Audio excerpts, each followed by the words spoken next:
Jean-Marie Le Pen, une figure imposante de la politique française, s'est éteint à l'âge de 86 ans. Sa vie, marquée par la controverse, suscite des réactions complexes et contradictoires.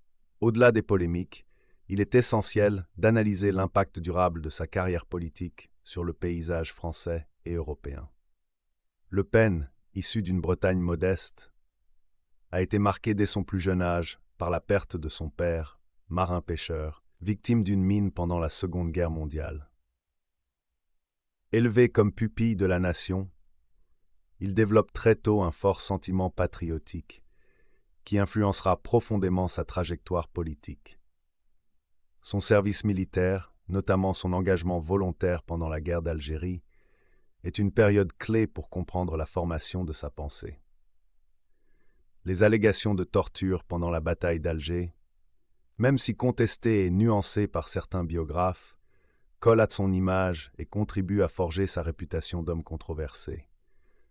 Pourtant, paradoxalement, il est aussi reconnu, même par ses adversaires, pour avoir respecté les rites funéraires musulmans pour les combattants algériens tombés au combat. Cet épisode, souvent ignoré, révèle la complexité d'un personnage difficile à cerner. Son entrée en politique dans les années 60 et 70, au sein de divers groupuscules nationalistes, le positionne d'emblée comme une figure d'opposition à Charles de Gaulle. Le général, héros de la libération pour certains, est perçu par Le Pen et ses partisans comme un traître ayant abandonné l'Algérie française. Les arrestations de Le Pen durant cette période, même sans condamnation, renforcent son image d'anti-système et le place au cœur de la nébuleuse d'extrême droite. La création du Front National en 1972, véritable agrégation de divers courants d'extrême droite, marque un tournant dans la politique française. Le Pen en prend les rênes et lui insuffle son énergie et sa vision nationaliste. Les débuts sont modestes, avec un score insignifiant à la présidentielle de 1964. Mais le contexte socio-économique des années 80, marqué par la crise, le chômage et la montée de l'immigration, va constituer un terreau fertile pour le discours de Le Pen. C'est la conjonction de la fin des Trente Glorieuses, du déclin industriel et de l'arrivée massive d'immigrés d'Afrique du Nord, qui va transformer Le Pen en un acteur politique majeur. Son discours, axé sur la préférence nationale, la dénonciation de l'immigration et la critique de l'Europe, trouve un écho croissant dans une partie de la population française. Sa percée aux européennes de 1984, qui lui assure une présence au Parlement européen pendant 30 ans, consacre son entrée dans le jeu politique. Malgré les scandales, comme sa première déclaration polémique sur les chambres à gaz ou les photos osées de son épouse dans Playboy, Le Pen s'impose comme une force politique incontournable, affirmant haut et fort ce que certains pensent tout bas: la normalisation des idées d'extrême droite. L'héritage de Jean-Marie Le Pen est complexe et lourd de conséquences. Au-delà de la figure provocatrice et des scandales à répétition, il est impératif d'analyser son influence sur le paysage politique français et même européen. L'un des aspects les plus préoccupants de l'impact de Le Pen est la banalisation progressive de certaines idées d'extrême droite. Des thèmes autrefois considérés comme tabous, comme la critique virulente de l'immigration, la défense d'une identité nationale exclusive ou la remise en cause des institutions européennes, ont peu à peu infiltré le discours politique mainstream. Le Pen, avec son talent oratoire indéniable et sa capacité à saisir les frustrations d'une partie de la population, a joué un rôle majeur dans ce processus. Il a su donner une voix et une légitimité politique à des sentiments de peur, de colère et de ressentiment, souvent nourris par les difficultés économiques et les mutations sociales. Bien sûr, ses propos ouvertement racistes et xénophobes ont été largement condamnés. Il a été poursuivi et condamné à plusieurs reprises pour incitation à la haine raciale et contestation de crimes contre l'humanité. Mais paradoxalement, Ces condamnations ont parfois renforcé son image de victime du système et de défenseur d'une liberté d'expression malmenée. Le véritable danger réside dans l'intégration insidieuse de certains de ces thèmes dans le discours de partis plus modérés. Sous couvert de patriotisme ou de souci du peuple, des formations politiques reprennent à leur compte des idées initialement portées par l'extrême droite.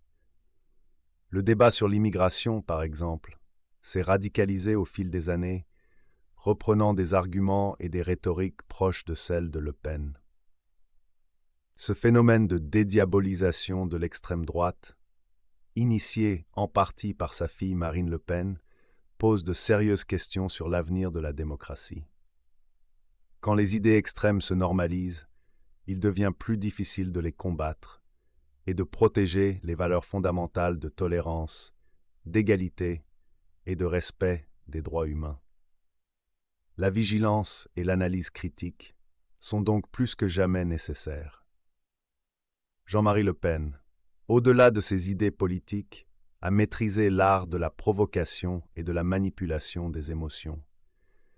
Il a su exploiter avec brio les frustrations et les angoisses d'une partie de l'électorat, se présentant comme le seul capable de comprendre et de défendre les oubliés de la République.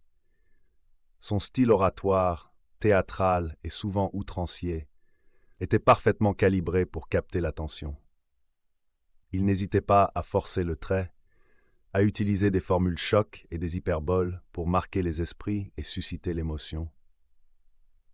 Il maniait l'ironie, le sarcasme et la provocation avec une aisance déconcertante, déstabilisant ses adversaires et galvanisant ses partisans. Le Pen a construit son succès politique sur la défiance envers les élites. Il se posait en homme du peuple, en défenseur des petits contre les grands, des Français de souche contre les cosmopolites. Ce discours populiste, qui transcende les clivages traditionnels gauche-droite, a trouvé un écho grandissant dans un contexte de crise de la représentation politique et de montée du sentiment d'abandon. Il a su instrumentaliser les peurs liées à l'immigration, à la mondialisation et à l'insécurité, présentant ces phénomènes comme des menaces pour l'identité et la prospérité de la France. Il a habilement joué sur le registre de la nostalgie, de l'ordre et de la grandeur passée, promettant un retour à une France forte et souveraine. Ce type de discours, fondé sur la simplification des problèmes complexes et la désignation de boucs émissaires, n'est pas propre à la France. On le retrouve dans de nombreux pays, porté par des leaders populistes qui exploitent les frustrations et les angoisses d'une population en quête de repères. Le succès de Le Pen témoigne d'une crise profonde de la démocratie, où la raison et le débat d'idées semblent parfois céder la place à l'émotion et à la démagogie. La carrière politique de Jean-Marie Le Pen soulève inévitablement la question des limites de la liberté d'expression.